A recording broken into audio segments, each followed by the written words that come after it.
예언서 4. 아모스 1. 아모스의 배경. 아모스는 호세아와 거의 동시대에 북이스라엘에서 말씀을 전하며 사역을 했습니다.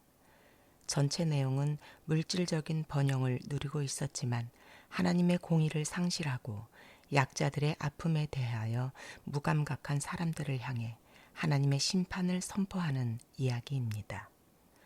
아모스도 다른 예언서들과 마찬가지로 심판하시나 돌이키면 구원하신다라는 관점으로 읽어보도록 하겠습니다. 아모스는 특이하게도 남유다 출신의 선지자로서 북이스라엘에서 활동했습니다. 그는 남유다 드고아 출신의 목자이며 뽕나무를 배양하는 농부입니다. 그가 활동했던 여로보암 2세 당시의 북이스라엘은 하맛 어귀에서 아라바 바다에 이르는 넓은 영토를 회복하고 경제적으로도 번영을 누리던 시대였습니다. 이러한 시대에 하나님께서는 그들의 죄악을 고발하시며 심판에 대해 경고를 하십니다. 앞으로 그 심판은 2년 후 지진으로 나타나게 됩니다. 그래서 아모스에는 곳곳에 지진과 관련된 표현들이 많이 등장합니다. 제단의 뿔들을 꺾어 땅에 떨어뜨리고 겨울궁과 여름궁을 치리니 상하궁들이 파괴되며 큰 궁들이 무너지리라. 아모스 3장 14절부터 15절. 타격을 받아 큰 집은 갈라지고 작은 집은 터지리라. 아모스 6장 11절. 곳곳에 시체가 많아서 사람이 잠잠히 그 시체들을 내어버리리라. 아모스 8장 3절. 온 땅이 강에 넘침같이 솟아오르며 애굽 땅같이 뛰어놀다가 낮아지리라. 아모스 8장 8절. 기둥머리를 쳐서 문지방이 움직이게 하며 그것으로 부서져서 무리의 머리에 떨어지게 하라. 아모스 9장 1절. 2. 아모스의 내용. 여로보암 2세 당시 지진이 오기 2년 전에 남유다의 드고아에서 양을 치던 아모스에게 북이스라엘에 가서 전하라고 주신 하나님의 말씀입니다. 모든 나라의 죄악에 대한 심판의 말씀을 먼저 전합니다. 다메섹, 가사, 두로, 에돔, 암몬, 모압의 죄악으로 인하여 하나님께서는 그들을 심판하실 것입니다. 열국들뿐만 아니라 남유다도 율법을 멸시하며 세상을 따라갔기에 유다를 심판할 것이며 북이스라엘도 약자들을 괴롭히고 음행하며 우상을 섬기는 죄로 인하여 심판할 것입니다. 이제 북이스라엘에 대한 심판의 메시지가 본격적으로 선포됩니다. 만민 중에 유일하게 하나님의 선택을 받은 이스라엘이 하나님의 사랑과 구원을 배반하고 죄악을 저질렀습니다. 그래서 하나님께서는 심판하실 것이며 아모스 선지자는 그 심판의 메시지를 전해야 합니다. 북이스라엘의 죄악은 사회적 약자를 학대하고 신앙생활이 아닌 자기 만족을 위한 종교 행위를 하고 있으며 여러 가지 징조로 심판의 메시지를 보냈지만 기근, 가뭄, 풍재와 충재, 전염병, 지진. 그들은 회개하지 않았습니다. 이에 하나님께서는 아모스를 통하여 안타까운 마음으로 이스라엘 백성들에게 애가를 부르십니다.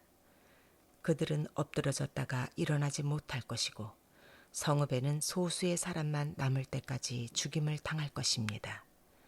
하나님께서 이렇게 말씀하십니다. 나를 찾으라. 그러면 너희가 살 것이다. 나는 창조주 여호와 하나님이다. 악을 구하지 말고 선을 구하면 나 여호와가 너희와 함께 할 것이고 너희는 살 것이다. 나는 너희가 벌이는 절기 행사들이 싫다. 너희가 아무리 제사와 제물을 드려도 나는 기쁘지 않고 노랫소리도 집어치워라. 너의 검은 고소리도 내가 듣지 않겠다. 왜냐하면 그들은 하나님의 공의와 정의를 통한 삶의 예배를 드리지 않기 때문입니다. 저들의 삶을 통하여 정의와 공의를 세상으로 흘려보내야 합니다. 오직 정의를 물같이 공의를 마르지 않는 강같이 흐리게 할지어다. 아모스 5장 24절. 하나님의 공의와 정의를 모범 보여야 할 지도자들은 재앙과 같은 심판의 날이 멀었다고 말하여 백성들을 포악한 자리로 가까워지게 하였고, 호화로운 생활을 하며 양떼를 잡아먹고 자기를 기쁘게 하려고 악기를 만들었고, 큰 그릇에 포도주를 담아 마시고 귀한 기름을 자기 몸에 바르면서 살았습니다.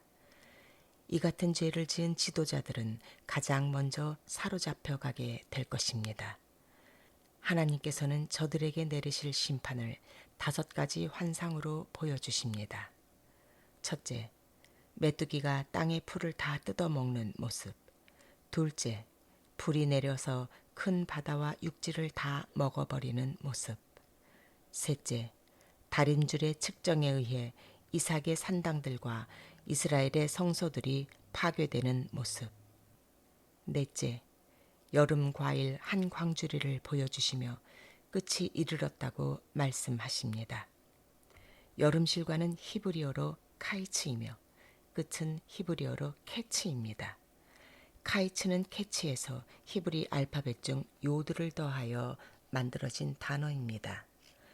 하나님께서 즉 아무리 여름실과처럼 풍성한 상황이라고 할지라도 거기에 요드가 빠져 있으면 하나님을 의미하는 끝, 즉 아무것도 아니라는 말씀입니다.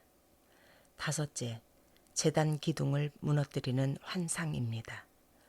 결국 이 모든 환상을 통하여 하나님의 말씀을 듣지 못한 기갈이 가장 큰 심판이라는 것을 보여주는 것입니다. 하나님께서는 여전히 이스라엘을 사랑하십니다. 하나님께서 이방 나라들을 다 멸하실지라도 이스라엘은 멸하지는 않으실 것입니다. 곡식을 채질할 때 돌멩이를 골라내듯이 이스라엘을 세계 만민 가운데서 골라내어 한 알갱이도 땅에 떨어지지 않게 하실 것입니다. 그들이 여호와께로 돌아오는 그날 하나님께서 이스라엘을 회복시키십니다. 무너진 다윗의 장막을 회복시켜 주시고 성전의 회복, 만국을 기업으로 얻게 하시고 왕권의 회복, 추수하는 자의 뒤를 따라가면서 곧장 씨를 파종할 만큼 풍성한 열매를 주시겠다고 약속하십니다. 삶의 회복, 심판하시나 돌이키면 회복을 주시는 하나님의 그 나라는 영원합니다.